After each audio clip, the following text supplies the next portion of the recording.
Hello, and welcome. Let the world outside fade away as we journey into the vibrant world of Dragon Ball. Tonight's story places you at the heart of the action, not as a spectator, but as a competitor in the legendary World Martial Arts Tournament. You'll feel the warmth of the sun, hear the roar of the crowd, and stand among heroes and warriors. If these stories help you find rest, please consider subscribing for more journeys. Now close your eyes, take a deep breath, and let our story begin. The heat hits you first. It's not just the sun beating down on Papaya Island, it's a living thing. A thick, heavy blanket of warmth that smells of salt water, grilled octopus, and 1,000,000 people all sweating in one place. The noise is the constant roar, a tidal wave of sound made of excited shouts, vendors hawking bizarre merchandise, and the thumping bass of some pop song you vaguely recognize from a Capsule Corp commercial. This is it. The World Martial Arts Tournament, the legendary Tenkaichi Budokai. And you are incredibly late. You shove your way through a wall of people, trying to keep your duffel bag from getting snagged on someone's ridiculous shoulder armor. A giant man who looks suspiciously like a bipedal grizzly bear grunts as you squeeze past him. His scent is a powerful mix of pine needles and wet fur. You mutter an apology, but it's swallowed by the crowd. You see a flash of green skin and pointed ears, and for a wild second you think it's Piccolo. But it's just a fan in a really good cosplay arguing with a food vendor over the price of a chi-chi on a stick. You keep moving, pushing deeper into the chaos.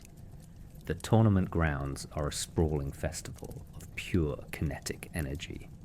Everywhere you look, fighters are warming up.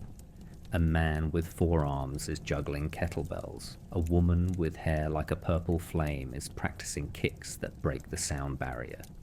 A guy who looks like a reject from a glam rock band is trying to charge up a KE blast and mostly just succeeding in giving himself a nasty static shock. It's a circus of the strong, a menagerie of the mighty, and you are just another face in the crowd trying to find the registration booth. You spot a sign that says, "Fighter registration, this way maybe," with an arrow pointing vaguely toward the massive stadium. That's your target. You dig in your heels and push forward like a salmon swimming upstream against a current of pure muscle. You sidestep a nimble fighter who is balancing on one finger. You duck under the swinging tail of a lizard man. You politely decline an offer from a shady-looking fellow in a trench coat trying to sell you genuine senzu beans that look a lot like green-painted peanuts. Finally, you see it. The registration booth.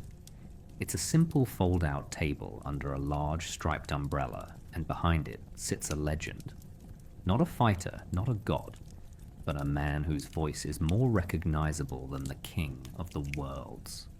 The World Tournament announcer. He's wearing his trademark sunglasses and a sharp suit that seems immune to the oppressive heat.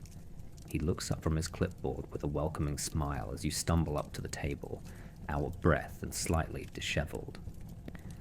"Well, hello there," he says, his voice exactly like it is on television, smooth and full of energy. "Cutting it a little close, aren't we? I was about to pack it in for a pre-tournament nap. What's the name, champ?" You tell him your name, panting a little. He scribbles it down on his list with a flourish. "Excellent, excellent." Another hopeful warrior ready to risk life and limb for fame, glory, and a very substantial cash prize. "Now I just need you to sign this waiver. It basically says that we are not responsible if you are vaporized, disintegrated, eaten, or otherwise transformed into a lawn gnome. Standard procedure, you understand?" He slides a piece of paper across the table. The fine print is so small, it looks like a colony of ants. You sign it without reading a word. What's the worst that could happen?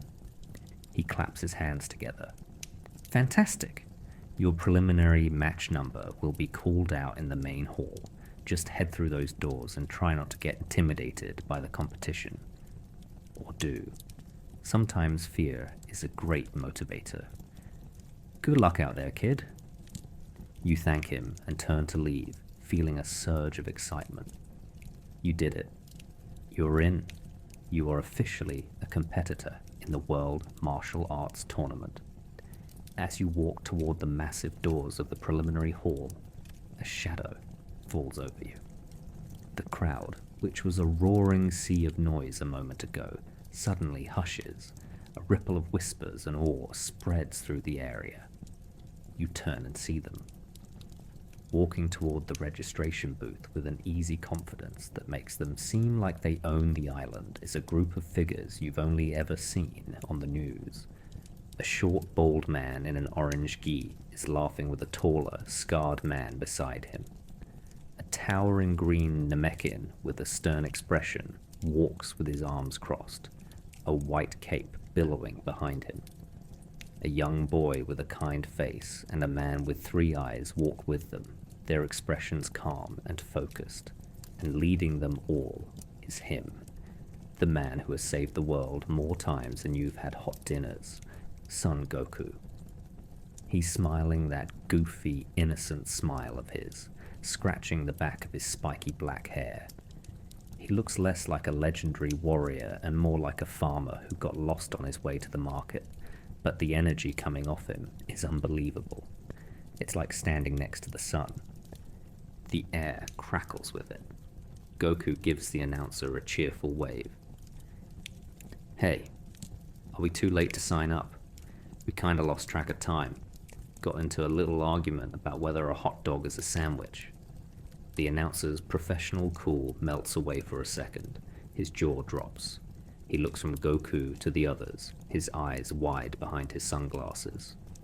The Z-Fighters have arrived. Suddenly the waiver you just signed feels a lot more serious. The fun and games were over. The real tournament was about to begin. This wasn't just about a cash prize anymore. This was about seeing how you stacked up against the greatest legends the world had ever known. The weight of it all settled on your shoulders, a heavy and thrilling burden. You were in their league now, or at least you were about to find out if you could even stand on the same stage. You took a deep breath, pushed open the doors to the hall, and walked inside, leaving the sunshine and the legends behind you for now. The preliminaries were waiting, and your first test was about to begin. The air inside was cooler, but the tension was 100 times hotter. It was time to show them what you are made of. The preliminaries hall is a vast, cavernous room that buzzes with nervous energy. The ceiling is so high you can't see it, and the walls are lined with hundreds of fighters, all waiting for their turn. The air smells of sweat, liniment, and burnt ozone from the occasional misfired ki blast. In the center of the room stands the gatekeeper to the main tournament. It's not a fearsome guardian or a complex puzzle. It's a punching machine. A big, boxy metal contraption with a digital display and a padded target. It looks like something you'd find in an old arcade, but this machine is the great equalizer. It doesn't care about your lineage, your special techniques, or how cool your fighting stance is. All it cares about is power. The line to the machine snakes round the room, a long, slow-moving serpent of anxiety. You take your place in it behind a woman with butterfly wings, and in front of a man who appears to be made of solid rock. Everyone is trying to look cool and composed, but the nervous leg jiggles and frantic knuckle cracking give them away. The process is simple. The announcer calls a name, you step up, you hit the machine. A high enough score gets you into the tournament. Too low, and you're heading for the ferry back to the mainland with nothing but a bruised ego and even more bruised knuckles. It's brutal and efficient. The failures are frequent and hilarious. A huge, muscle-bound man with a handlebar mustache and a leopard print singlet struts up to the machine. He spends a full minute flexing for the crowd, kissing his biceps and roaring like a lion. He winds up his punch, a dramatic, over-the-top motion that looks like he's trying to start a lawnmower. He swings. His fist connects with a pathetic little thump. The score on the display flashes. 12. A child in the stands could get a 12. The man's face turns a shade of red that clashes horribly with his singlet, and he slinks away, trying to pretend he meant to do that. Next up is a ninja. He's all mysterious and silent, moving with a fluid grace. He performs a series of intricate hand signs, smoke bombs inexplicably going off at his feet. He whispers the name of his technique, Shadow Dragon Death Fist, and strikes the machine with a quick, precise jab. The score flashes. 27. The ninja vanishes in another puff of smoke, probably out of sheer embarrassment. This goes on for what feels like an eternity, a parade of comical arrogance and underwhelming results. You watch a guy try to headbutt the machine, knocking himself out cold. You see a woman try to use a ki blast, which the machine calmly absorbs before flashing the words, "No projectiles please," on its screen. The line shuffles forward, and you find yourself standing next to a familiar bald head. It's Krillin. He's leaning against a wall, looking bored. "It's always the same, isn't it?" he says to you without looking over. Lots of flash, not a lot of bang. You'd think after all these years, people would learn that yelling the name of your attack doesn't actually make it stronger. He glances over at you and grins, a friendly, knowing smile. "You're new here, right? Don't let these guys psych you out. The trick isn't to hit it as hard as you can. It's about focus. Just pour a little ki into your fist right at the moment of impact, like popping a water balloon, not smashing a rock." He winks. Standing nearby, Yamcha overhears and decides to offer his own 2 cents, looking every bit the seasoned veteran in his own mind. Krillin's got the right idea, but he's missing the most crucial part. The stance. See, you've got to get your feet just right, a perfect 45-degree angle to the target. Then you channel the energy from the ground up through your legs into your core and unleash it with a mighty wolf-fang fist. He strikes a dramatic pose that looks more like a dance move than a fighting stance. Krillin rolls his eyes so hard you think they might fall out. "Yeah, Yamcha, because that worked out so well for you against the Cybermen, right? Just focus, kid. Forget the wolf fangs." Yamcha sputters defensively, but Krillin just shakes his head and laughs. "Krillin!" "You're up." The announcer's voice booms through the hall. Krillin pushes off the wall and gives you a thumbs up. "Watch and learn." He walks up to the machine, no flexing, no dramatic poses. He just stands there for a second, his eyes closed. He takes a breath. Then his fist shoots out a quick, simple punch. There's a loud crack that echoes through the hall. The score on the machine flickers wildly before settling on a number.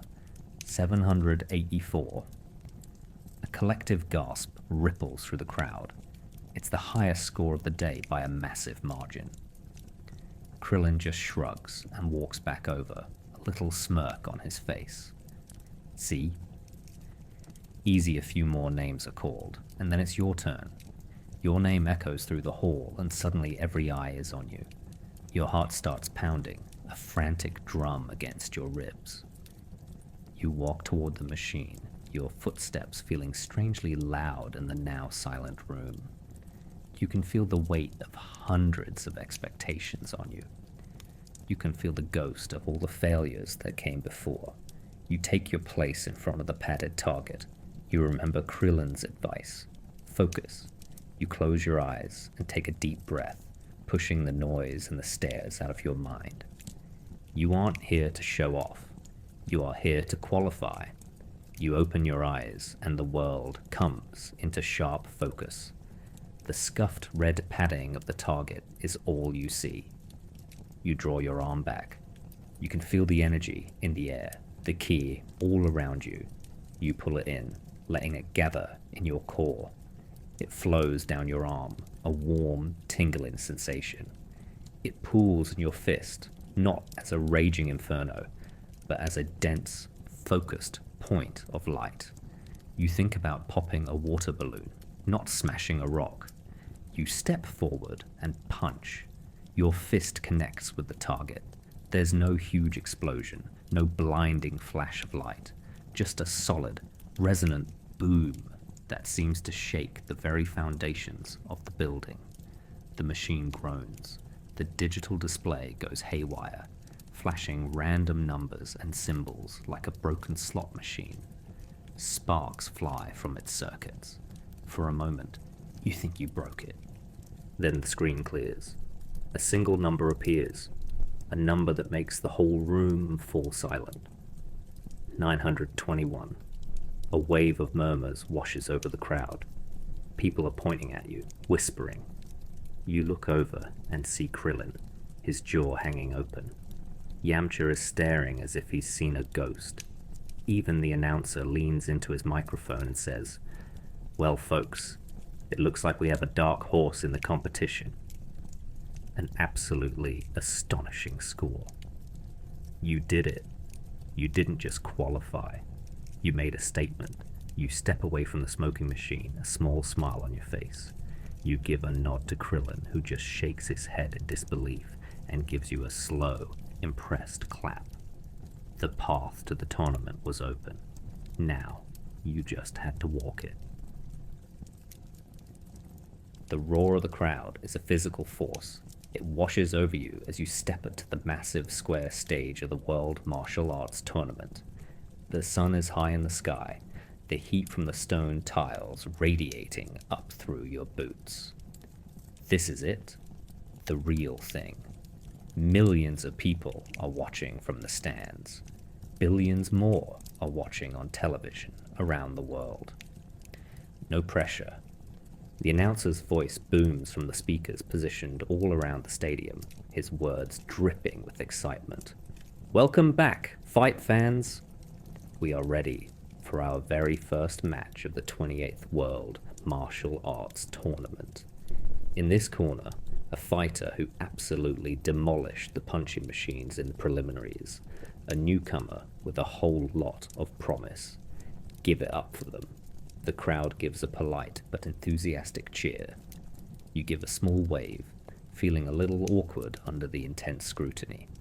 You try to look cool and confident, but inside, your stomach is doing backflips. This is a far cry from hitting a stationary metal box. Now, the box hits back. And in the other corner, the announcer continues, a man who claims to be the undisputed master of the Crane School of Impenetrable Armor. The one, the only, the magnificent, mighty Mask Jr. Oh, great. You're fighting a guy with 3 adjectives in his name. That's never a good sign. Your opponent makes his entrance. He doesn't walk onto the stage. He struts. He's a tall, lanky man wearing a ridiculously ornate GI covered in embroidered cranes.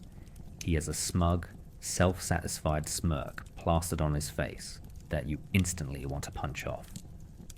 He strikes a pose, one hand on his hip, the other pointing a dramatic finger at you. "Behold," he declares, his voice thin and reedy. "You stand before the pinnacle of martial arts perfection.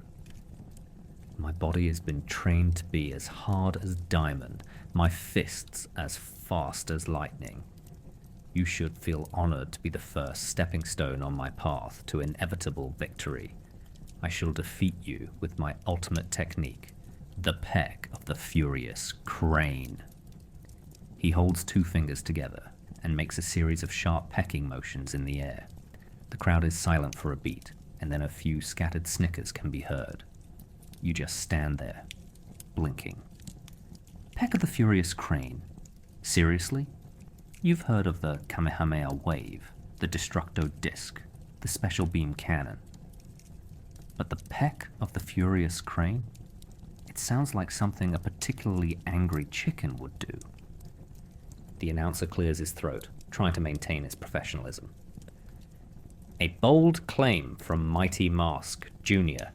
Let's see if he can back it up. Are the fighters ready? Let the first match begin. The gong sounds, a deep, resonant clang that echoes through the stadium. Mighty Mask Jr. doesn't hesitate. He lunges at you, his fingers still held in that ridiculous pecking formation. Prepare to feel the wrath of the crane, he shrieks. He's surprisingly fast. You sidestep his initial lunge, his fingers whistling past your ear. He pivots and comes at you again, a flurry of pecking motions aimed at your head and chest. It's like being attacked by a giant woodpecker. You easily block his attacks, your forearms deflecting his jabs. His impenetrable armor feels less like diamond and more like, well, flesh and bone. Every block makes him wince. Incredible defense from the newcomer, the announcer shouts.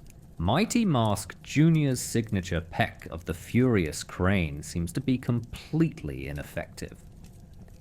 This is merely a warm-up, Mighty Mask Jr. shouts, a little desperation creeping into his voice. You haven't seen my true power. Now face my ultimate attack. The flapping wing of the startled goose.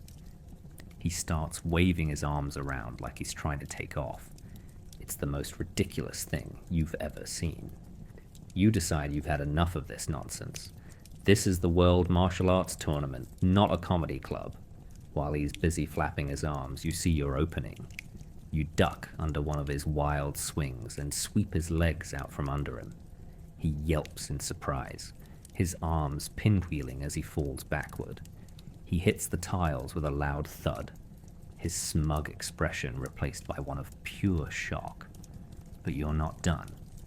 You're not just here to win. You're here to show you belong on this stage.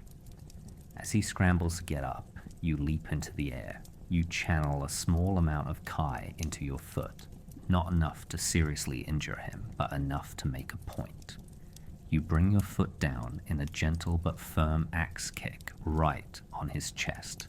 It's not a powerful blow, but it has exactly the effect you intended.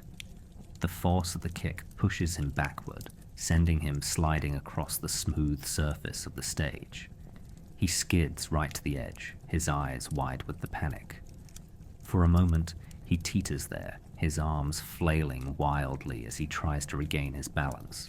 But his momentum is too great. He gives one last pathetic squawk and tumbles off the stage, landing in a heap on the soft grass below. Ring out. The crowd is silent for a second and then erupts into a massive cheer. It's a clean, decisive victory. And that's it, the announcer roars, his voice filled with genuine surprise and excitement. In a stunningly swift first-round victory, the newcomer has defeated Mighty Mask Jr. with a simple and elegant ring out. I don't think anyone saw that coming, folks. What a debut. You land softly back on the stage, your heart still pounding, but with victory this time, not nerves. You look down at Mighty Mask Jr., who is being helped up by the medical staff, looking completely bewildered. He seems to be muttering something about his goose technique needing more work. You take a deep breath and let it out, a wave of relief washing over you. You won your first match. You allowed yourself a small smile. One down, many more to go. You bow to the cheering crowd and then walk off the stage, feeling the warmth of the sun and the thrill of victory on your skin. The jitters were gone, replaced by a calm, focused confidence. You were ready for whatever came next. The fighters' waiting room is a large, circular chamber beneath the stadium. It's surprisingly quiet, a stark contrast to the roaring chaos outside. The air is cool and smells faintly of chalk and old leather. This is where the legends wait. The energy in the room is thick enough to cut with a knife. Not tense or hostile, just powerful. It's the feeling of a dozen suns all crammed into one small space. You grab a bottle of water from a cooler and find a quiet spot to lean against a wall, trying to be as inconspicuous as possible. That plan lasts for about 30 seconds. A blur of orange and blue zips past you, followed by a faint, "Excuse me." You turn just in time to see Goku skidding to a halt in front of a massive buffet table that has been set up along one wall. It's piled high with mountains of roasted meat, pyramids of dumplings, and bowls of noodles so large you could bathe in them. Goku's eyes are wide with the childlike wonder that you'd normally see on a kid in a candy store. "Whoa," he breathes, his voice full of reverence. "They've got the little sausages wrapped in bacon." He starts piling a plate so high with food that it defies the laws of physics. Just as he's about to cram a whole chicken leg into his mouth, a stern voice cuts through the air. "Goku, the match is about to start. You can't eat right now. You'll get a cramp." Chi-Chi stands by the doorway, her hands on her hips, her expression one of maternal exasperation. Goku freezes, his mouth wide open. He looks from Chi-Chi to the chicken leg and back again, a look of genuine conflict on his face. "But Chi-Chi," he whines. "It's got a really nice glaze on it." "Now," she commands. With a sigh that could power a windmill, Goku sadly places the chicken leg back on the plate and trudges away from the buffet table, a picture of pure dejection. You can't help but chuckle. The savior of the universe, defeated by a plate of food. You decide to move to a different part of the room, hoping to avoid any more domestic disputes. You wander over to a corner where the light is dimmer. A figure is sitting on the floor, cross-legged, perfectly still. It's Piccolo. He's meditating, his eyes closed, his expression serene. The sheer intensity of his focus is intimidating. He's like a coiled spring, a silent storm of power waiting to be unleashed. You try to tiptoe past him as quietly as possible. Unfortunately, you misjudge the location of a discarded water bottle, and your foot comes down on it with a loud crunch. Piccolo's eyes snap open. They're sharp and black, and they fix on you with an intensity that makes the hair on your arms stand up. He doesn't say a word. He just glares. It's a glare that says, "I have destroyed planets for less than this." You freeze mid-step and give him a weak, apologetic smile. You mouth the word, "sorry," and slowly back away. He continues to stare at you for a full 10 seconds before his eyes slowly close and he returns to his meditation. You let out a breath you didn't realize you were holding and quickly retreated to the other side of the room. Your nerves are shot. First Goku's eating habits, now Piccolo's death stare. You need to find a safe corner. You spot an old man sitting on a bench by himself. He's wearing a strange purple tracksuit and a terrible-looking wig, and has a pair of oversized sunglasses perched on his nose. He looks completely out of place, a harmless old coot who probably wandered in by mistake. You figure he's a safe bet. You sit down on the bench a few feet away from him. The old man turns to you and gives you a slightly lecherous grin. "Quite a collection of warriors, eh?" he says, his voice a little wheezy. "Lots of muscle, lots of flashy lights, but they're all missing the most important thing." "What's that?" you ask, humoring him. "The proper motivation," he declares, slapping his knee. "Power, fame, glory, pah. The true warrior fights for the affection of a beautiful woman. That is the secret to ultimate strength, my friend. That and a good solid 8 hours of sleep. Very important for circulation." He winks at you. You stare at him. The goofy grin, the strange advice, the slightly pervy undertone. It's all naggingly familiar. You look closer at his face under the silly wig and sunglasses. It can't be. Master Roshi? You whisper. The old man's grin widens. He brings a finger to his lips. Shh. My disguise is flawless. I'm here as the mysterious Jackie Chun. Don't want to give the young folks an unfair advantage by revealing my true identity. Right. Flawless disguise. You can literally see his iconic white beard poking out from under the wig. Before you can say anything else, a loud bell chimes through the room. The announcer's voice fills the air. Will the next two fighters please make their way to the arena? Tian Xinhan and... Oh, this should be a good one. Our impressive newcomer. Your stomach drops. Tian, you're fighting Tian Xinhan, one of the strongest humans on the planet. A true legend of the tournament. Jackie Chun gives you a hearty slap on the back that nearly sends you flying. Well, good luck out there, kid. Remember what I told you. Find a pretty girl in the crowd and dedicate the fight to her. Or just try not to get knocked into next week. Either one works. You stand up, your legs feeling a little wobbly. You glance around the room. Piccolo is still meditating. Goku is trying to sneak a sausage roll while Chi-Chi isn't looking. Krillin and Yamcha are giving you encouraging thumbs ups. This is really happening. You take a deep breath, walk towards the exit, and prepare to face a legend. The banter was over. It was time to fight. The moment you step back onto the stage, you can feel difference. The air is charged with anticipation. The crowd isn't just cheering, they're buzzing with a palpable energy. This isn't a warm-up match against a comedic opponent. This is the main event. Tian Xinhan stands on the opposite side of the stage. He's calm, centered, and radiates an aura of quiet, deadly confidence. There are no wasted movements, no arrogant boasts. He just watches you, his three eyes giving him an unnervingly complete field of vision. This is a whole different level of fighter, and you know it. The announcer seems to sense the shift in tone as well. His voice is less hype man and more respectful commentator.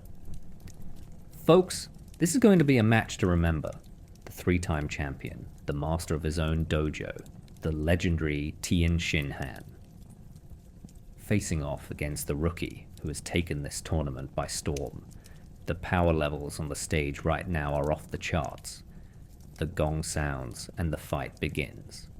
But there's no immediate rush, no frantic exchange of blows.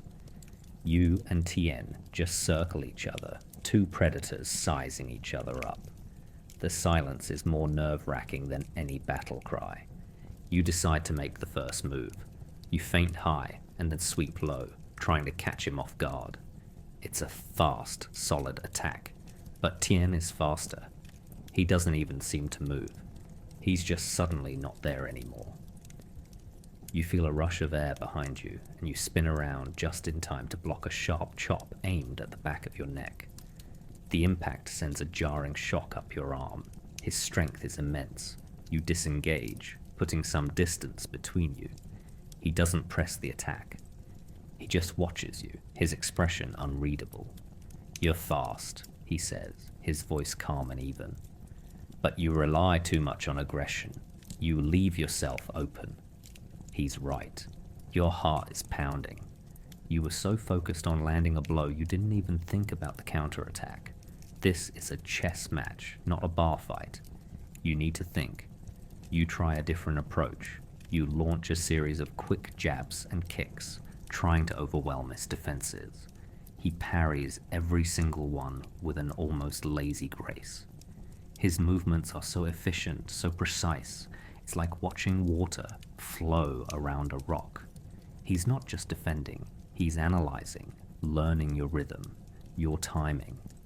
Then he goes on the offensive. He closes the distance in an instant, his fists a blur. You're forced onto the back foot, blocking a relentless barrage of strikes. It takes all of your concentration just to keep up. He's not even using his full power, you can tell. He's testing you, pushing you to see what you can do. "This is getting intense, folks," the announcer yells. Tien is putting the pressure on, but the newcomer is holding their ground. What a display of martial arts prowess. Holding your ground feels like a generous description. It feels more like you're trying to stop a tidal wave with a bucket. You need to change the dynamic. You manage to block a punch and use the momentum to spin away, creating a few feet of space.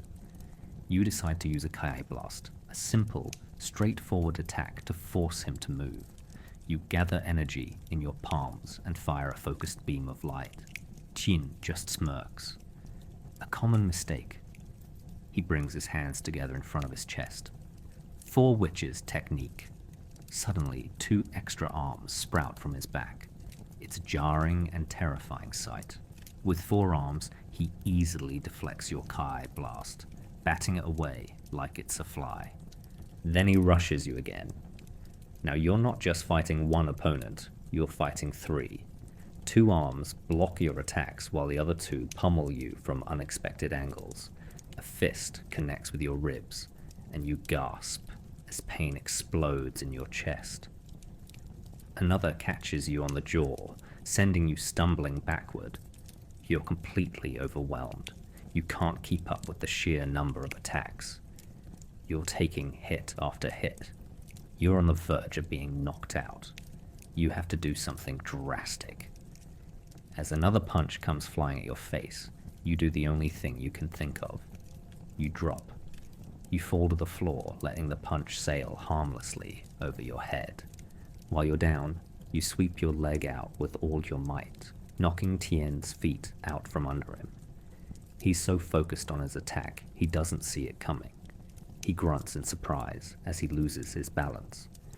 The 2 extra arms vanish as his concentration breaks. He stumbles but recovers quickly, his eyes narrowing. You bought yourself a few seconds. You scramble back to your feet, breathing heavily. Your body aches. You know you can't win a direct physical confrontation. He's too skilled, too strong. You have to rely on strategy. But what strategy works against a man with 3 eyes and 4 arms? Tien doesn't give you time to think. He knows he has you on the ropes. He leaps into the air, his body glowing with a fierce yellow energy. He forms a triangle with the hands, aiming it directly at you. "This is the end," he shouts. "Tri-beam!" A wave of pure panic washes over you. You've seen what that attack can do. It blew a hole in the entire arena during a previous tournament. There's no blocking it. There's no dodging it at this range. The world seems to slow down. You see the energy gathering in his hands. You see the determination in his eyes. You have one chance, one split-second idea born of pure desperation. Just as he's about to fire, you shout, "Hey, look!" Is that launch? Tien freezes. His head instinctively whips around to scan the crowd. Where? Is her hair blue or blonde? That momentary distraction is all you need. You pour every last ounce of your remaining energy into your legs, and you launch yourself at him. You hit him like a freight train, a full-body tackle aimed at his center. The tri-beam fires, but because you've knocked him off balance, it goes wide, shooting harmlessly into the sky where it explodes like a second sun. The force of your tackle sends both of you tumbling through the air.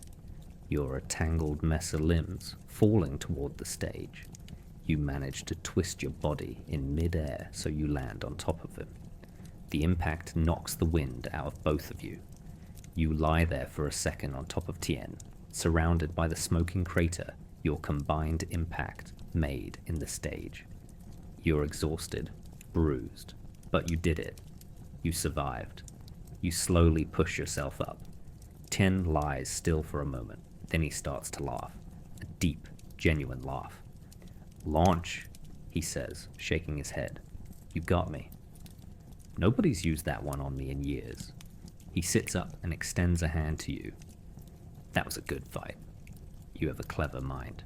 You've earned my respect." The announcer's voice crackles over the speakers. full of disbelief. I don't believe it, folks. The newcomer has somehow managed to knock Tian Xinhan down.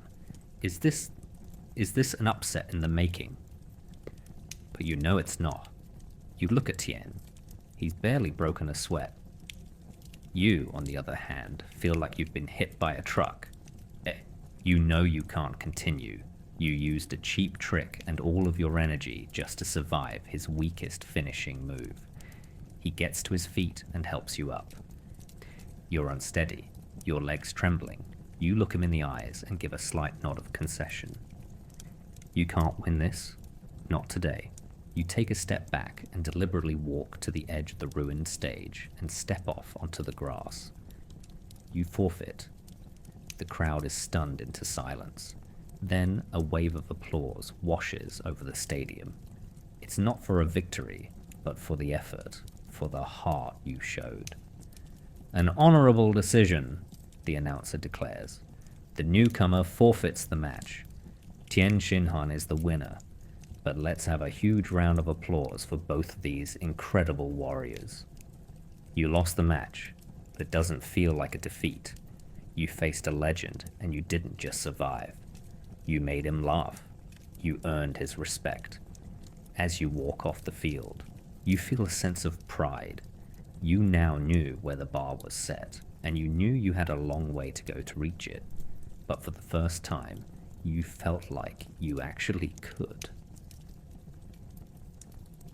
After the medics give you a quick checkup and a bottle of water, you head back toward the fighters' waiting area.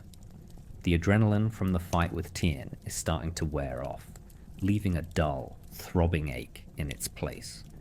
Every muscle protests. You're leaning against the cool stone wall of a corridor, catching your breath, when a voice as sharp and cold as broken glass cuts through the air. That was a pathetic display. You look up. Leaning against the opposite wall with his arms crossed is Vegeta, Prince of all Saiyans. He's wearing a signature blue jumpsuit and a condescending sneer that looks like it's a permanent fixture on his face. He wasn't there before. He must have moved with that impossible Saiyan speed. He pushes himself off the wall and takes a slow, deliberate step toward you, his boots clicking ominously on the stone floor. You had him on the ropes. You showed a flicker, a tiny, insignificant spark of cleverness. And what did you do with it? You surrendered. You crawled off the stage like a beaten dog. He stops a few feet in front of you, looking down his nose at you. His dark eyes are filled with a mixture of contempt and disappointment.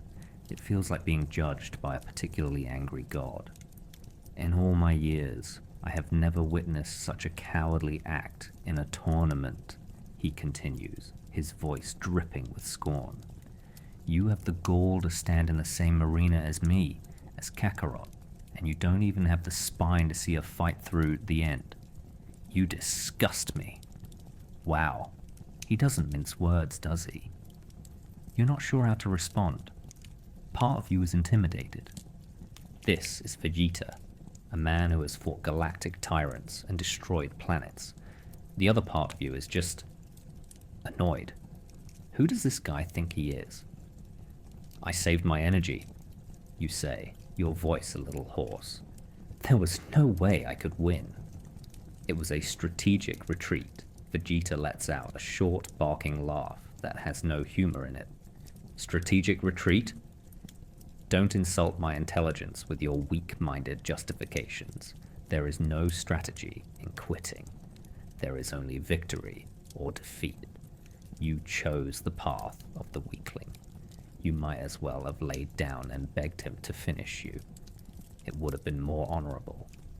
He takes another step closer, his energy pressing in on you. The air grows heavy, and it becomes harder to breathe. This is his infamous pride, his overwhelming arrogance made manifest. It's a weapon in itself. Look at you, he scoffs, gesturing at you with a gloved hand. You're bruised, tired. You think that's an excuse? Pain is a motivator. Exhaustion is a challenge to be overcome. Kakarot understands that. That's why he is always one step ahead. He would have fought till he was unconscious. He would have let Tien blow a hole through his chest before he would have willingly stepped off that stage. That is the spirit of a true warrior, a spirit you clearly lack. He pokes you in the chest with a single finger. The contact feels like being tapped with a steel rod. You don't belong here. Go home. Take up gardening. Anything would be a better use of your time than disgracing this tournament with your presence. The sheer, unadulterated arrogance is almost comical. He's acting like you personally offended his entire race by not fighting to the death in a preliminary match. The silence stretches on, tense and thick. You're trying to think of a witty retort, something that will wipe that smug look off his face. But your brain feels like scrambled eggs. All you can think about is how much your ribs hurt. Just as he opens his mouth to deliver what you assume will be another scathing insult, a new voice joins the conversation. A voice that is decidedly less regal and much more irritated. Vegeta! There you are. I've been looking all over for you. Stop bullying the other contestants and come with me. Bulma Briefs marches down the corridor like a woman on a mission. She's wearing a stylish jumpsuit and a look of sheer exasperation. She doesn't seem remotely intimidated by the Prince of all Saiyans. She grabs him by the ear and starts pulling him down the hallway. Ow! Woman, release me. I am the Prince of all Saiyans. Vegeta protests, his voice an octave higher than usual. His regal dignity evaporates instantly. I don't care if you're the prince of the bargain bin at the grocery store, Bulma retorts, not letting go.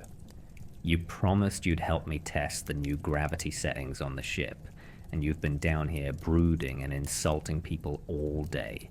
Your son is better behaved than you are. Vegeta sputters, trying to regain some semblance of his authority. I was just imparting some warrior wisdom to this amateur, he says, trying to pull his ear free. It looked like you were about to make a child cry, Bulma says, without looking back. Now come on. We're burning daylight, and I want to see if I can get the gravity high enough to make your hair go flat. She continues to drag him away, his protests getting fainter as they round the corner. My hair is not to be trifled with, woman. It is a symbol of my royal heritage. You're left alone in the corridor, the silence a blessed relief. You let out a long, slow breath. That was, without a doubt, the most stressful conversation you've ever had.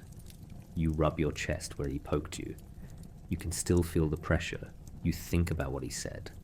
Was he right? Were you a coward for quitting? Maybe. But you were also still conscious and able to fight another day.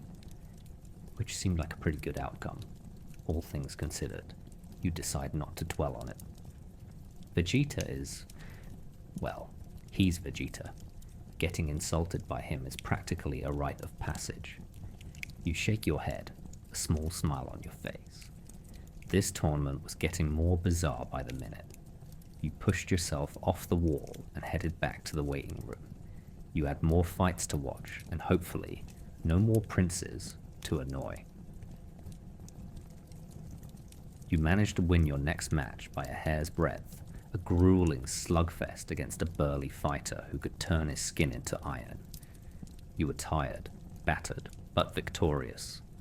And now you were back on the main stage for the quarterfinals. Your opponent this time is a familiar face, short, bald, and with 6 distinctive dots on his forehead. Krillin. He gives you a friendly wave from across the stage, a cheerful grin on his face. Don't let it fool you. You saw him fight in the previous round. He's not just one of the strongest humans on the planet. He's also one of the cleverest fighters you've ever seen. This wasn't going to be a battle of power. This was going to be a battle of wits. Hey, no hard feelings about this, right? Krillin shouts across the stage. After this is over, the first round of ramen is on me. You're on, you shout back. But you know that once the gong sounds, that friendliness will disappear, replaced by a fierce and cunning competitive spirit. The announcer is practically vibrating with excitement. This is a match I've been waiting for, folks. Two fighters who have shown incredible power and tactical genius. Krillin, a tournament veteran and perennial fan favorite, versus the newcomer who has shocked us all with his skill and tenacity. This is gonna be a barn burner. The gong rings out and the match starts. Krillin immediately takes a low stance, a serious look on his face. You brace yourself for a rush, an attack. Instead, he just stands there. And then he smiles. Let's start with a classic, shall we? Solar flare. He presses his fingers to his forehead and a blinding white light erupts from his body. It's like staring directly into the sun. You instinctively throw your hands up to cover your eyes, but it's too late. The world explodes into a searing white emptiness. You're completely blind. Your other senses scream at you. You can hear the whoosh of movement. You can feel the air shift. He's coming. You swing wildly, a desperate punch aimed at where you think he is. You hit nothing but air. You feel a sharp kick to the back of your leg that sends you stumbling, then another to your ribs. He's toying with you, running circles around you while you're helpless. Having trouble seeing. You hear his voice coming from your left, then from your right, then from all around you. He's moving too fast to track. You have to do something. You can't fight what you can't see. You focus your hearing, trying to pinpoint his location by the sound of his footsteps. You hear a faint scuff to your right. You spin and launch a ki blast in that direction. The blast illuminates the area for a split second. You see him, but he's already gone. Your vision is starting to come back, but it's blurry. Spots dance in front of your eyes. Not bad, Krillin's voice says from directly behind you. But you're too slow. You feel a solid chop to the back of your neck. Not enough to knock you out, but enough to make your legs buckle. You fall to one knee, your head spinning. Your vision finally clears. You see Krillin standing a few feet away, looking apologetic. Sorry about that, but this is a competition, you know. You get back to your feet and shake your head to clear the cobwebs. Okay, no more underestimating him. He's not just tricky, he's devious. My turn, you say. You rush him, putting all your speed into it. You throw a flurry of punches and kicks, forcing him onto the defensive. He's skilled, blocking and parrying, but you have the reach, and you press the advantage. You manage to land a solid kick to his chest, sending him sliding backward. Now it's his turn to be surprised. He wasn't expecting you to recover so quickly. He grins. All right, now we're talking. Let's kick it up a notch. After image technique. He starts to move. Suddenly there are 2 Krillins, then 4, then 8. A dozen identical copies of him surround you, all in the same fighting stance. You know they're just illusions that can't hurt you. But one of them is real. Which one? It's a classic shell game. You try to sense his energy, but he's suppressed it so well they all feel the same. A faint hum of power. You have to guess. You lunge at the one on your right. Your fist passes right through it, and it vanishes. Wrong guess. While you're off balance, the real Krillin, the one from behind you, sweeps your legs. You hit the mat hard.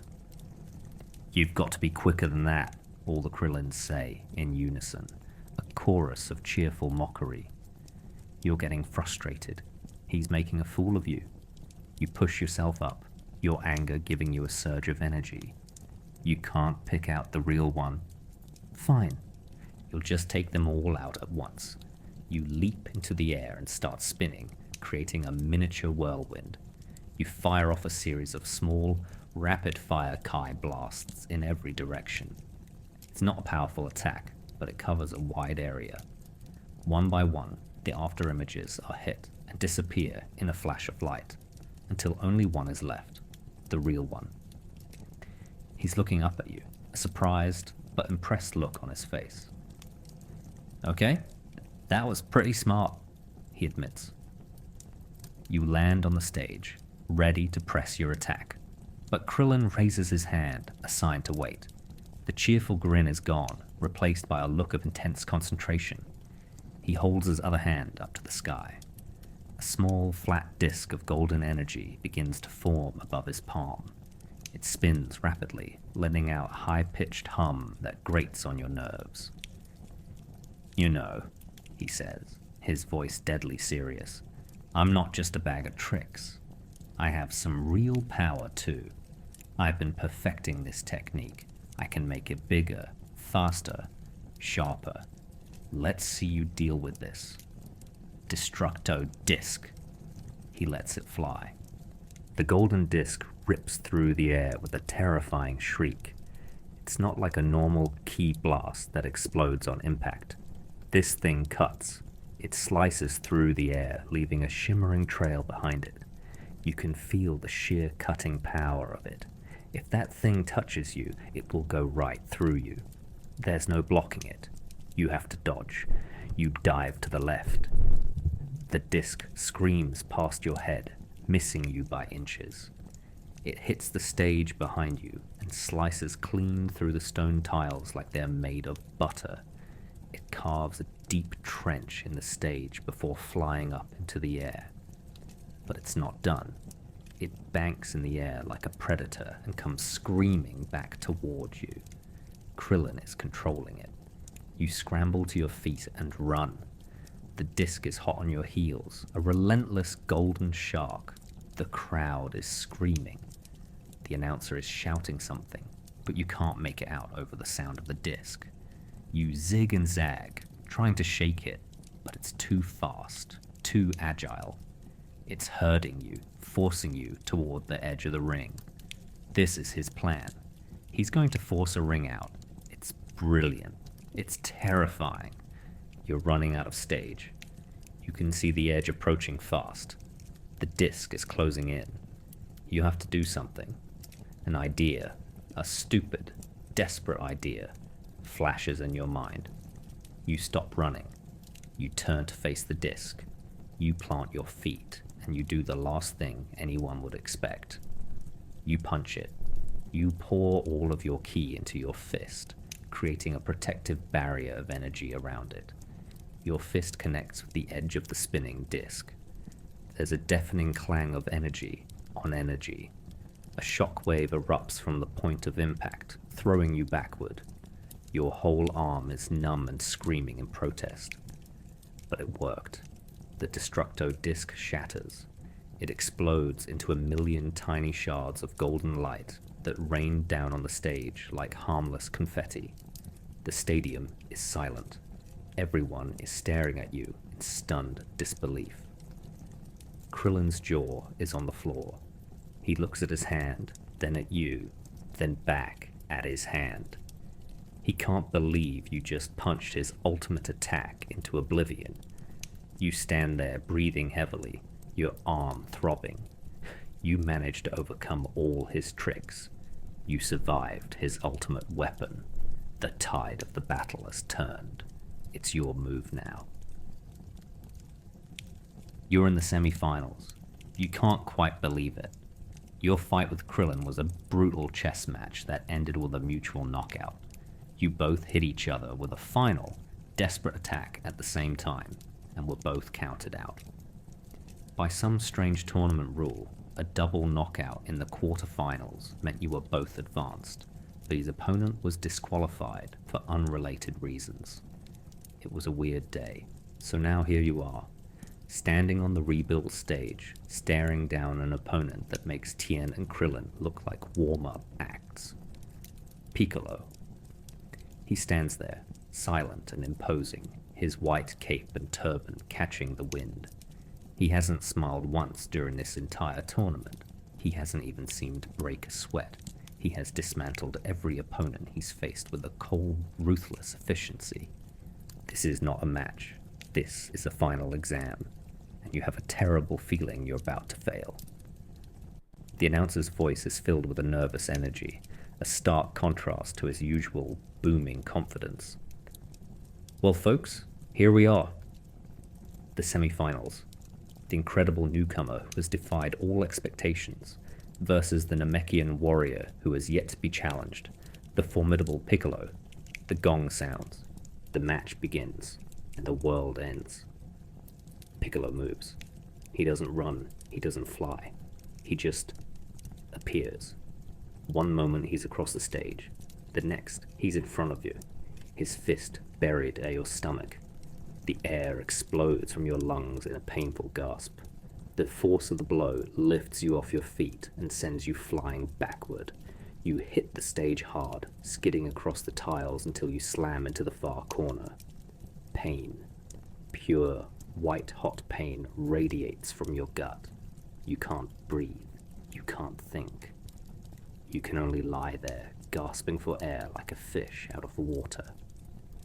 Get up, Piccolo's voice says. It's not a taunt, it's a command. He's standing over you, his shadow falling across your body. You look up and see his impassive face. There's no anger, no malice, just a cold, analytical focus. This is nothing personal to him, it's just business. You force yourself to your feet, your body screaming in protest. You can't give up. Not like this. You have to fight back. You launch yourself at him, a wild, desperate flurry of punches. It's like hitting a wall of solid steel. He doesn't even flinch. He blocks every punch with one hand, his expression unchanging. His defense is perfect, absolute. Is that all? He asks, his voice flat. He grabs your fist, his grip like a vice. You try to pull away, but you're trapped. He twists your arm, forcing you to your knees. Then he kicks you in the chest, a simple, powerful kick that sends you tumbling across the stage again. This is not a fight, it's a demolition. He's systematically taking you apart, piece by piece. He's showing you the vast, seemingly infinite gulf in power between you and him. You can't land a hit. You can barely even see his movements. He's too fast, too strong, too skilled. He's on a completely different plane of existence. His power is unbelievable, the announcer shouts, his voice strained. Piccolo is completely dominating this match. The newcomer is being thrown around like a rag doll. You manage to get to your feet again. Your body is a symphony of pain. Your vision is blurry. But your spirit isn't broken. Not yet. You know you can't beat him in a physical fight. You have to try something else. You put some distance between you and start gathering your Kai. You pour every last drop of your energy into one final attack. It's not much, but it's all you have left. A swirling ball of blue energy forms in your hands. You hurl it at him with a defiant roar. Piccolo just watches it approach. He doesn't move to dodge. He doesn't move to block. He just lifts one hand. Pathetic. The Kai blast hits his palm and fizzles. It just dissipates into nothing. He absorbed it. He ate your best attack like it was an appetizer. A cold dread washes over you. It's a feeling of utter helplessness. You have nothing left. No tricks, no strategies, no hidden power. Just the crushing realization of your own inadequacy. Piccolo slowly lowers his hand. He raises 2 fingers to his forehead. A familiar and terrifying yellow energy begins to crackle around them. It's over, he says. Special beam cannon. Number. Not that. Anything but that. The high-pitched whine of the attack charging fills the air. It's the sound of impending doom. You're paralyzed.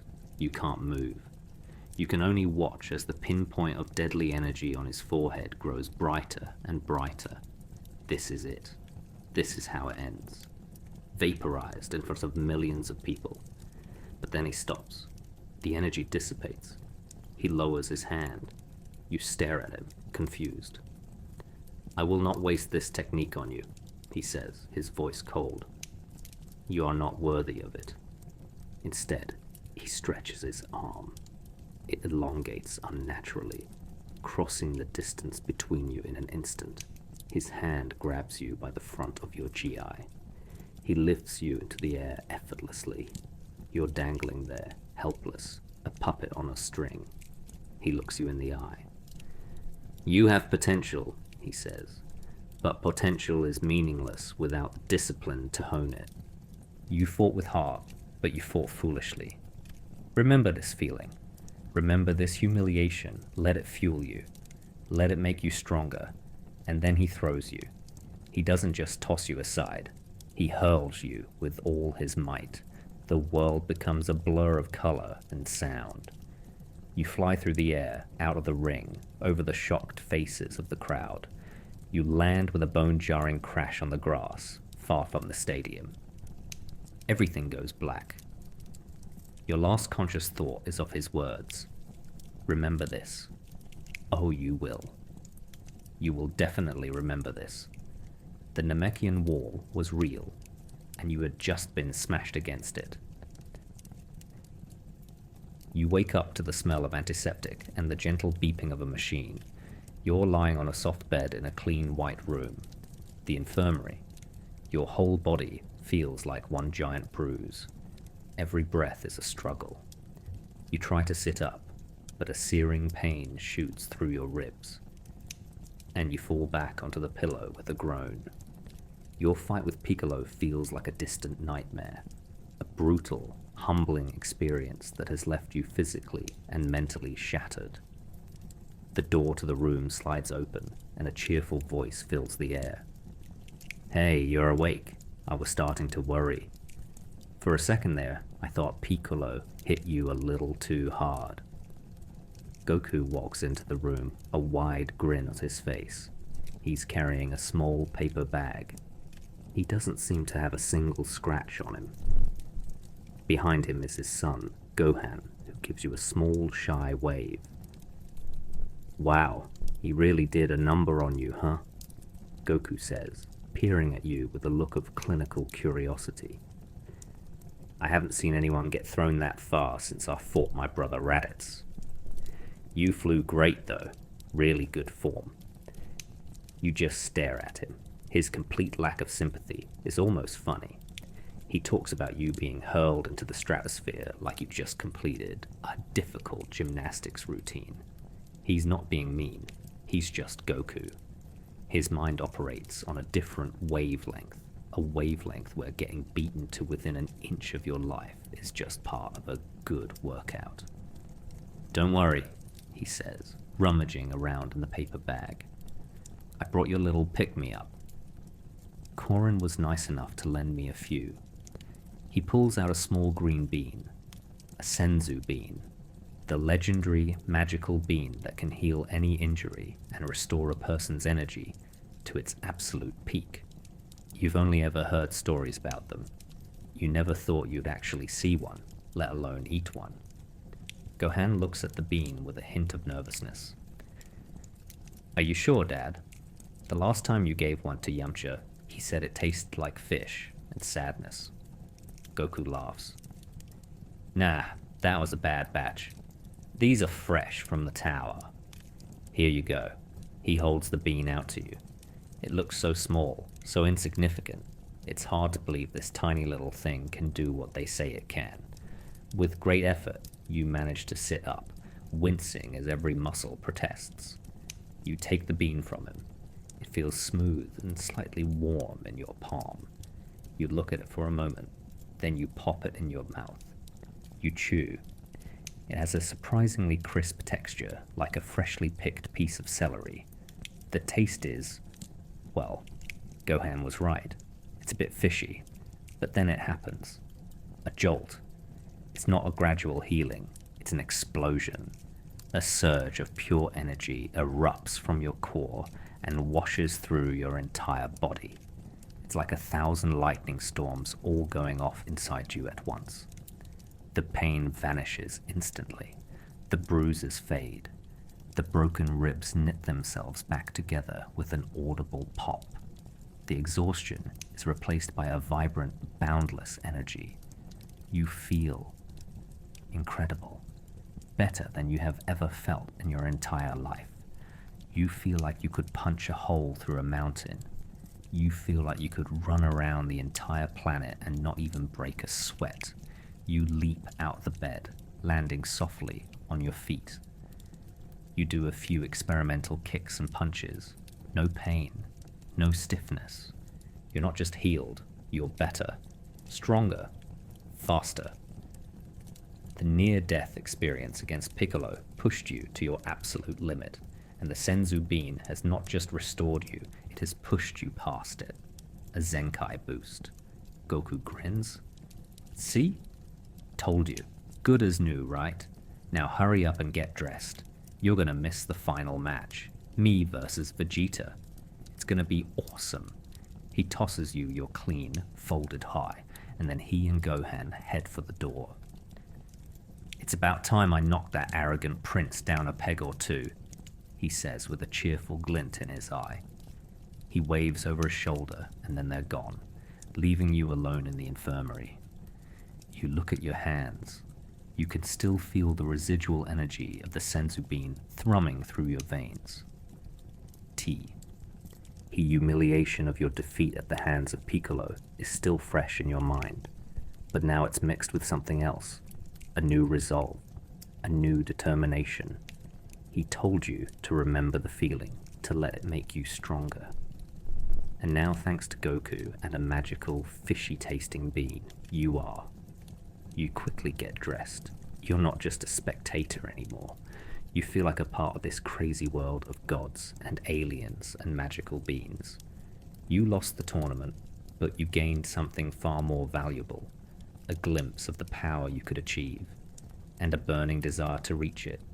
You run out of the infirmary and head for the stands. You're not going to miss this fight for anything. You find a spot in the stands next to the rest of the gang. The atmosphere is electric, every single seat is filled, and the crowd is a roaring sea of anticipation. Bulma is there, looking stressed out and clutching a Capsule Corp branded calculator. Master Roshi, in his Jackie Chun disguise, is leaning forward, his eyes glued to the stage. Oolong and Puar are hiding under a seat, trembling with a mixture of fear and excitement. The final match of the World Martial Arts Tournament is about to begin. Goku versus Vegeta, the ultimate rivalry. The two most powerful Saiyans in the universe, about to go head to head. The announcer's voice is shaking with emotion. This is it, folks. The moment we've all been waiting for. The final battle. In this corner, the hero of the Earth. The warrior who has saved us all time and time again, Son Goku. And in the other corner, the prince of all Saiyans, the proud and powerful Vegeta. Let the final match begin. The gong sounds and the world disappears. One moment, Goku and Vegeta are standing on opposite sides of the stage. Next, they are gone. All you see are two blurs of motion, a streak of orange and a streak of blue, colliding in the center of the ring.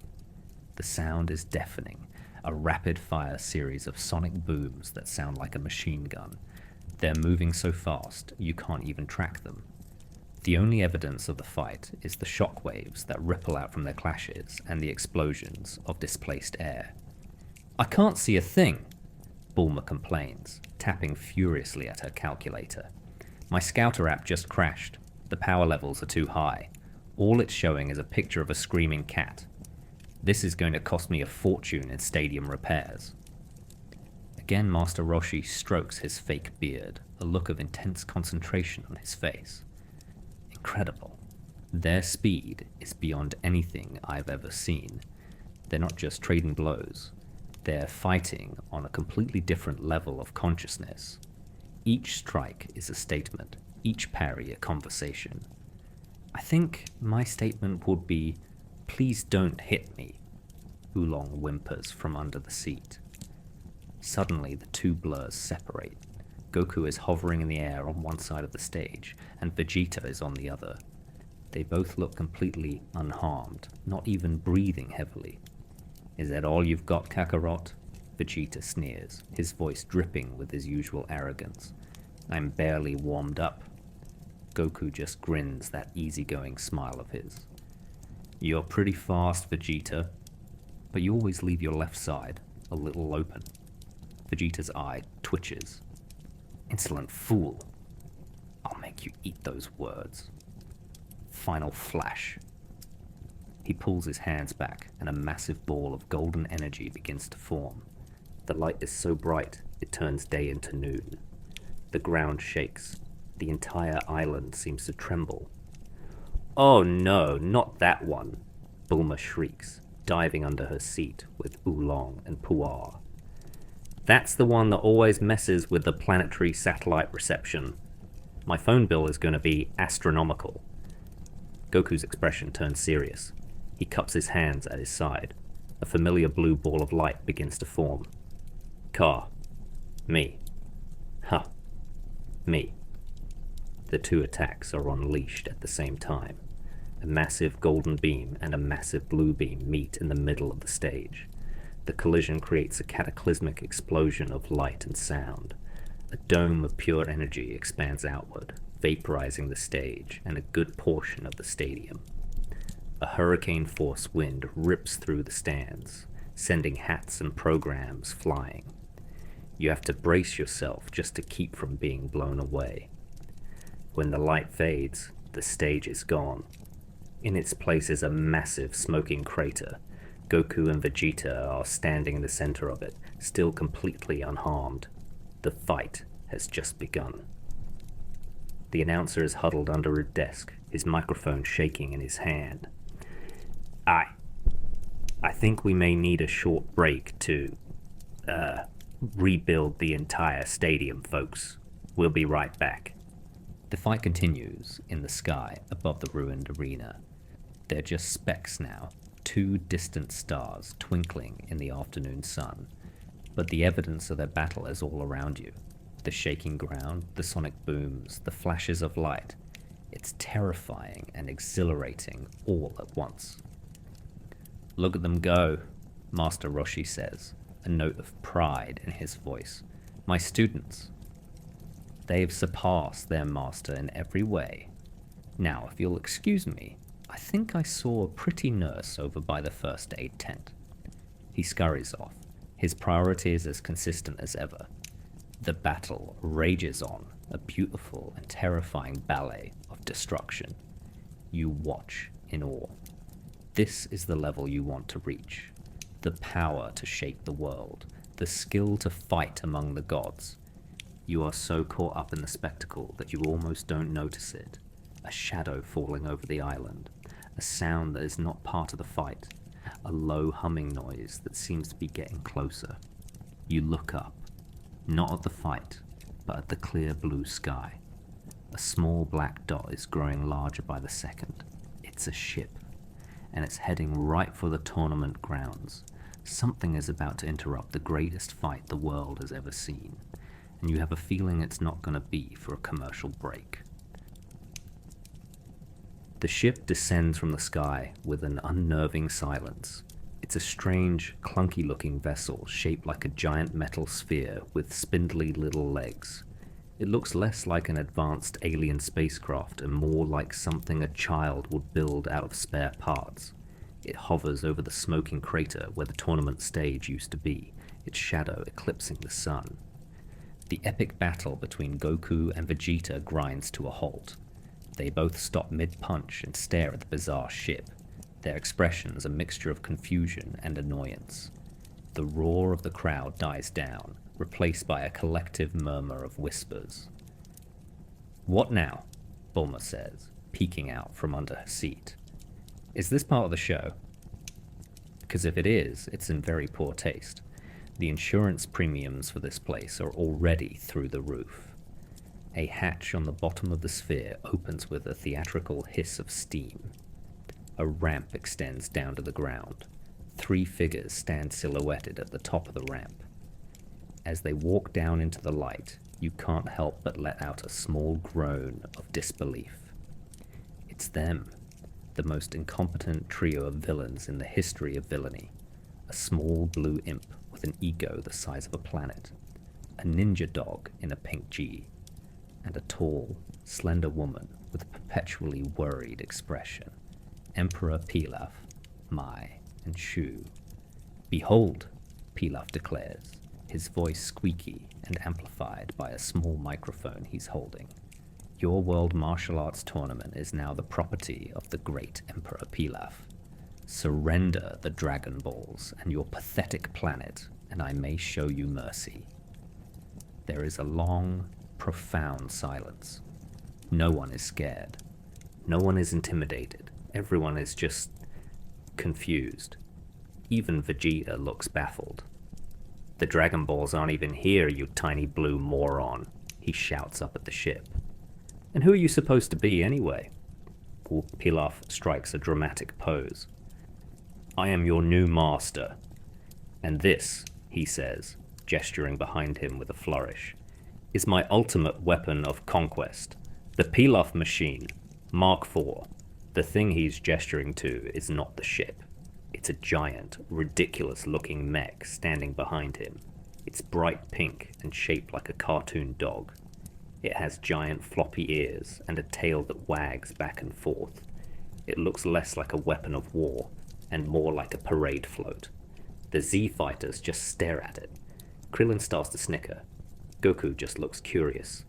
"Wow, a giant robot dog. Can I drive it?" he asks with genuine excitement. Pilaf's face turns red with fury. "Fools! You dare to mock me. You will all pay for your insolence. Pilaf machine, attack." Inside the mech's cockpit, Mai and Shu are frantically pulling levers and pressing buttons.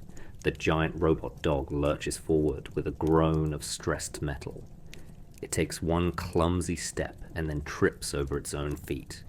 It crashes to the ground with a deafening clang, sending a cloud of dust and debris into the air. The whole island shakes. The magnificent final battle between Goku and Vegeta has been interrupted by a clumsy idiot in a giant pink dog robot. The collective annoyance of the Z fighters is a tangible thing. It hangs in the air, a silent promise of impending doom for the unfortunate trio. Vegeta's eyebrow is twitching, a sure sign that his patience has worn thin. "Kakarot," he says, his voice dangerously low. "This is beneath us. You and I are not finished. Let the others deal with this." Distraction. Goku nods, a serious look on his face. "You're right, Vegeta. This is our fight. Everyone else," he shouts to the rest of the group, "you guys handle this, okay? And try not to break it too much. I still want to drive it." And with that, he and Vegeta turn their backs on the chaos and fly back up into the sky to resume their battle. Their sonic booms echo as they re-engage their fight, completely ignoring the giant fallen mech and the sputtering Blue Emperor. Everyone else just sighs. "Well," Krillin says, cracking his knuckles, "I guess it's up to us." I can't believe I'm saying this, but this is somehow even weirder than fighting a guy made of bubblegum. Piccolo just shakes his head, his expression one of pure, long suffering. "This planet is ridiculous." The Pilaf machine starts to stir. It pushes itself up with a groan, its eyes glowing red. "Prepare to face my wrath," Pilaf's voice screeches from a speaker on the mech's collar. "My mech is equipped with the latest in missile technology." And a very loud bark function. A hatch opens on the mech's back, and a series of rockets pop out. They're comically large and painted with cartoon skulls and crossbones. They launch into the air with a series of pathetic whistles and then immediately fall back down to the ground, fizzling out in the dirt. It's official. This is the least threatening invasion in the history of the universe, but a giant robot is still a giant robot, and it's currently standing in the middle of their tournament. It's time for an unlikely team-up. It was time to take out the trash. With Goku and Vegeta occupied, the rest of you are left to deal with the giant pink dog mech. It's a surreal situation. A moment ago, you were competitors, rivals, trying to knock each other out of a ring. Now you're standing shoulder to shoulder, facing a common enemy. A very, very stupid common enemy. The Pilaf machine has managed to get back to its feet and is now stumbling around the crater like a newborn calf. "Fire the main cannon, Shu!" Pilaf's voice shrieks from the speakers. "The one I designed myself!" "But your greatness!" Shu's voice replies nervously. "We haven't tested that one yet. It might, explode. I am an emperor. My designs are flawless. Fire it!" A large cannon emerges from the mech's mouth. It starts to glow with a strange purple energy. "Okay, team," Krillin says, taking charge. "Here's the plan. Tien, you and I will draw its fire. Piccolo, you see if you can find a weak spot. Newcomer, you're with me. Let's try to disable its legs." It's a simple, solid plan. You nod in agreement. It feels strange to be taking orders from a man you were trying to punch into next week just a little while ago. But there's no time for awkwardness. The cannon fires. A large, slow-moving pole of purple goo shoots out of the cannon and sails through the air. It lands on the ground with a wet splat and just sits there, bubbling. It doesn't explode. It doesn't do anything. It just smells faintly of grape. "See?" Pilaf's voice yells triumphantly. "Utterly terrifying." Now, why aren't they running away in fear? While the villains are distracted, you spring into action. Krillin is a blur of motion. He zips around the mech's feet, moving too fast for its clumsy sensors to track. You follow his lead. You focus your energy into your fists and deliver a series of powerful blows to the mech's ankle joint. The metal groans and buckles under the assault. Krillin follows up with a perfectly aimed T-blast that severs a hydraulic line. Black oil sprays everywhere. The mech's left leg gives out, and it stumbles, its knee crashing to the ground. From above, Tien is a whirlwind of precision strikes. He uses his Four Witches technique, sprouting his extra arms, and pummels the mech's head with a relentless barrage of punches. Sparks fly, and panels of pink armor go flying. It's like watching a master craftsman dismantle a shoddy piece of furniture. While the mech is off balance and distracted, Piccolo strikes. He stretches his arms, elongating them to an impossible length. He snakes them through the joints of the mech's armor, searching for a weakness. He finds it. The main power conduit. It's located in a poorly designed access panel right on the mech's back. A classic rookie engineering mistake. Piccolo's fingers wrap around the thick bundle of cables. He grins, a rare and terrifying sight. He yanks. The cables are ripped out with a shower of sparks. The mech's glowing red eyes flicker and die. Its limbs go limp. The great Pilaf machine. Mark IV slumps to the ground, completely deactivated. The whole fight took less than a minute. What? What's happening? Pilaf's voice whines from inside the dead machine. Why have we stopped moving? Shu, I blame you for this. It's a comical and anticlimactic victory. You all stand there for a moment, catching your breath.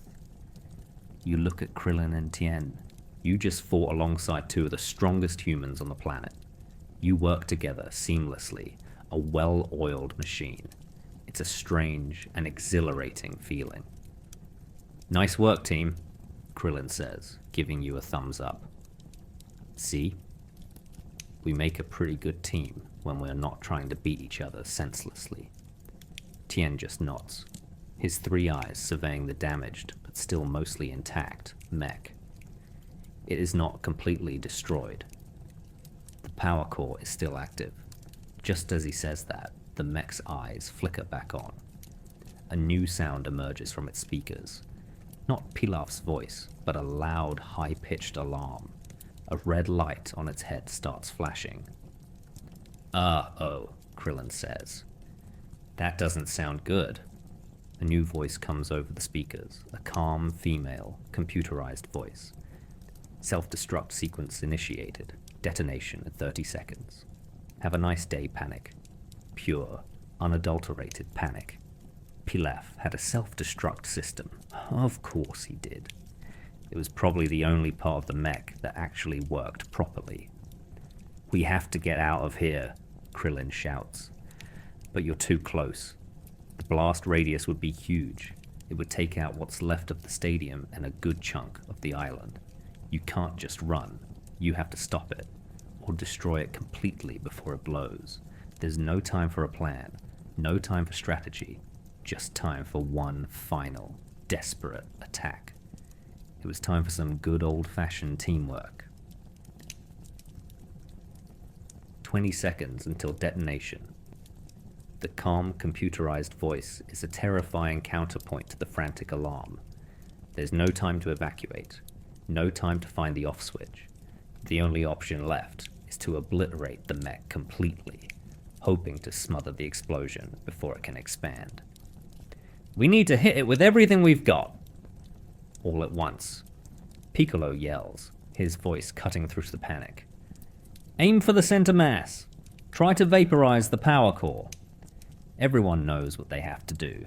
It's a classic fighter strategy. When in doubt, overwhelm it with the massive combined energy blast. You all spread out, forming a semicircle around the doomed machine. You plant your feet, digging them into the soft earth. You can feel the energy in the air, a palpable thrum as everyone begins to charge their signature attacks. To your left, Piccolo brings 2 fingers to his forehead. The telltale whine of the special beam cannon begins to fill the air, a sound that still sends a shiver of fear down your spine. To your right, Tien forms the familiar triangle with his hands, the golden light of the tri-beam beginning to glow. And beside you, Krillin holds his hand to the sky, a spinning destructo disc forming above his palm, larger and more vibrant than the one he used against you. 10 seconds until detonation. Now it's your turn. You have to contribute. You have to add your power to theirs. You cup your hands at your side, mimicking the stance you've seen Goku use 100 times. You close your eyes and focus. You pull in all the energy you can muster. The power from the senzu bean is still thrumming in your veins, a deep well of untapped potential. You let it flow into your hands. A ball of bright blue energy forms, a miniature sun of your own making. It crackles and spits with power. 5, 4, 3. It's now or never. "Fire!" Piccolo roars. In perfect unison, you all unleash your attacks. A deadly corkscrew beam of yellow and white energy. A massive, square-shaped blast of golden Kai. A razor-sharp spinning disc of death, and your own powerful blue energy wave. The 4 attacks fly through the air, separate streams of immense power. But then, something amazing happens. They begin to converge. The special beam cannon acts as the spearhead, the piercing point. The tri-beam wraps around it, adding its concussive force. Your Kamehameha-style wave merges with it, bolstering its size and power, and the Destructo disc spins around the entire combined beam, a spiraling blade of energy that adds a terrifying cutting edge. It's not 4 separate attacks anymore. It's one, a monstrous, beautiful, and terrifying combination attack, a swirling vortex of pure destruction. It hits the Pilaf machine dead center. For a single solitary moment, there is absolute silence. The beam is consumed by the machine. The pink metal begins to glow a blinding white. One detonation, and then the world turns white. The mech doesn't just explode, it implodes. The combination attack is so powerful it vaporizes the machine from the inside out. The self-destruct sequence goes off, but there's nothing left to detonate. The explosion is snuffed out before it can even begin. A massive shockwave of pure energy erupts from the point of impact. It's not a fiery explosion, but a wave of concussive force and light. It washes over you, harmlessly, a warm wind that carries the scent of ozone and victory. When the light fades, the Pilaf machine is gone. Not a single bolt or screw is left. There's just a perfectly smooth, glass-lined crater where it used to be. The ground is still smoking. The alarm is finally silent. You all stand there, panting and exhausted. You look at each other, covered in dust and sweat. A slow grin spreads across Krillin's face. Did we just do that? He asks in awe. You did. You took on a giant, self-destructing robot and won. You fought alongside legends and held your own. You were part of a team. A very strange, very dysfunctional, but incredibly powerful team. From high above, two small figures descend. Goku and Vegeta have finished their fight. They land softly in the center of the new crater. They look at the scene of destruction, then at you. So, did we miss anything? Goku asks with a cheerful smile.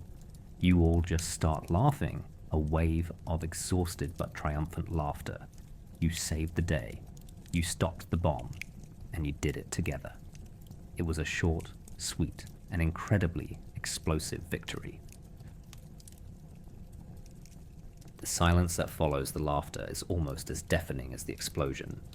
The adrenaline fades, leaving behind a profound sense of exhaustion and bewilderment. The tournament grounds are a complete wreck. What was once a pristine island paradise now looks like a war zone. There's a giant crater where the stage used to be, and a smaller glass-lined crater where the Pilaf machine used to be. The stands are partially demolished. It's a mess. From behind his ruined announcer's desk, a single figure slowly emerges. The World Tournament announcer. He's covered in dust, his sunglasses are askew, and his suit is torn. But he's holding his microphone like it's a holy relic. He taps it. It lets out a squeal of feedback. He clears his throat and speaks, his voice shaky but still full of a strange, professional dignity. Ladies and gentlemen, boys and girls, and any stray aliens who may have just joined us, he says, his voice echoing across the quiet battlefield. Due to unforeseen circumstances involving a giant robot dog and multiple violations of local zoning ordinances, I'm afraid we have to call off the final match. A collective groan of disappointment rises from what's left of the crowd. I know, the announcer says, sympathetically. But on the bright side, our insurance company's going to have a very interesting day. We will be issuing full refunds. Please form an orderly line at the... Oh wait, the ticket booth has been vaporized. Well, this is awkward. Goku looks genuinely disappointed.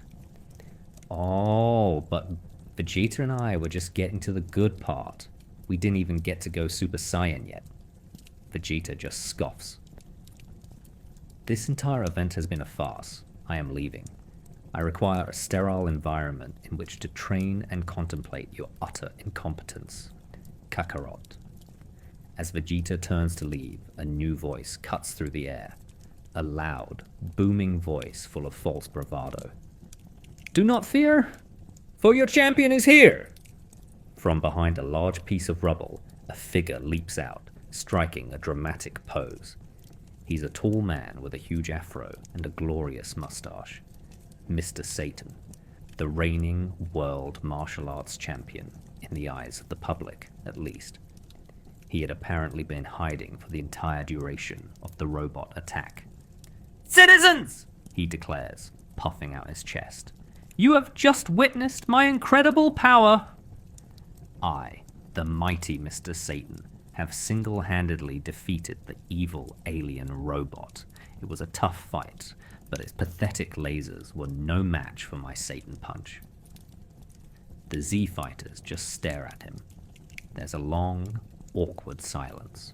No one has the energy to even correct him. You saw it, right? Mr. Satan asks, his confidence wavering slightly as he looks at the blank faces of the actual heroes. I distracted it with my champion's aura, and then I hit it with a secret technique so powerful you couldn't even see it. Yes, that's what happened. The crowd, who didn't see anything clearly either, starts to murmur amongst themselves. They saw Mr. Satan. They saw a flash of light. It was a plausible explanation for people who didn't understand Kai. A few scattered claps start up, then a few more. Soon the whole crowd is chanting his name. Satan! Satan! Satan! Mr. Satan beams, his confidence fully restored. He soaks in the adoration of the crowd, bowing and kissing his biceps. He saved the world again. Krillin just shakes his head. You know what? I'm not even mad. That's amazing. He deserves some sort of award for that. Piccolo just grunts in disgust and turns to leave. The day has been far too ridiculous for his tastes. The announcer, seeing his chance to salvage some sort of ending to the tournament, gets back on his microphone. There you have it, folks. A true hero has saved us all. Let's give a huge round of applause for the one, the only, the undisputed champion of the world, Mr. Satan. The crowd goes wild. The immediate threat is gone. The tournament is officially a bust, and a fraud is getting all the credit. It's a perfectly normal ending for a day on planet Earth. You look around at the smoking ruins, the cheering crowds, and the strange collection of heroes you just fought alongside. It's been the longest, most insane day of your life, and it's not over yet. Bulma claps her hands together, getting everyone's attention. Alright, that's enough chaos for one day. My place, everyone.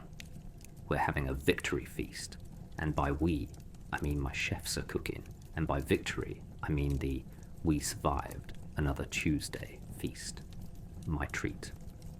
The prospect of food seems to be the one thing that can unite this chaotic group. A universal cheer goes up. The tournament may be over, but the adventure was just getting started. Capsule Corp headquarters is an oasis of calm and civilization after the chaos of the tournament grounds. The massive domed building is a testament to technological marvels and pristine white architecture. The journey from the ruined island to West City was a quick one, thanks to Bulma's private jet, a vehicle that makes a commercial airliner look like a horse-drawn cart. Now you're all gathered in a massive dining hall that could easily host a royal wedding. The table is 100 feet long and groaning under the weight of the food. There are entire roasted dinosaurs, mountains of sushi, towering cakes, and a literal river of soda flowing from a fountain in the center of the room.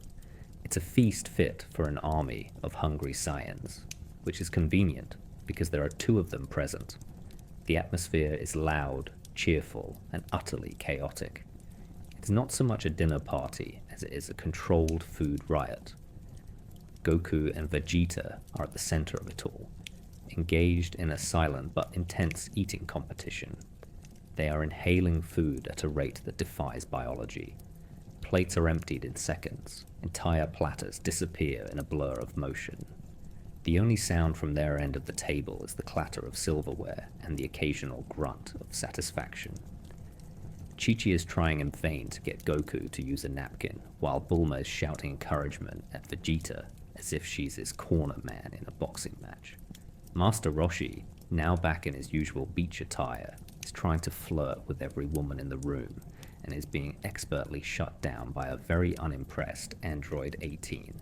Krillin and Yamcha are regaling Gohan with embellished stories of their old adventures, making themselves sound far cooler than they probably were. Tien and Chiaotzu are eating with a quiet dignity, a small island of calm in the middle of the storm. Piccolo is standing in the corners by himself, sipping a glass of water, his expression one of a long-suffering babysitter who just wants to go home. You find a seat and start to eat. feeling a little overwhelmed by it all. You're sitting at a table with the most powerful beings on the planet, people who have saved the universe more times than you can count, and they're arguing about who gets the last slice of pizza. It's surreal. You feel a tap on your shoulder. You turn to see Goku standing there, a piece of rice stuck to his cheek. He's holding 2 plates piled impossibly high with food. "Hey," he says cheerfully. "You were great back there. You're really strong. You should come train with us sometime." We could use another person to help eat all of Chi-Chi's cooking. He gives you that signature goofy grin. It's a simple gesture, a simple invitation, but it means the world. It's an acceptance, a validation. You're not just some random fighter who showed up at a tournament anymore. You're one of them. You're part of this bizarre, chaotic, powerful family. You grin back at him. I'd like that. The party rages on long into the night. Stories are told, jokes are shared, and an obscene amount of food is consumed. You listen to Roshi's tall tales. You watch Vegeta and Goku finally call their eating contest a draw after they have literally eaten everything in the building. You see Piccolo crack a tiny, almost imperceptible smile at one of Krillin's bad jokes. You are no longer an outsider looking in. You are part of the story. The tournament is over. You didn't win the prize money. You didn't get the glory, but you got something much better. You got a glimpse into a world of impossible power and unbreakable friendships. You fought legends. You teamed up with heroes. You survived a giant robot dog. And you got an invitation to train with the greatest martial artist the universe has ever known. You look around the room at the laughing faces, the clinking glasses, the sheer joy of being alive after a hard-fought battle.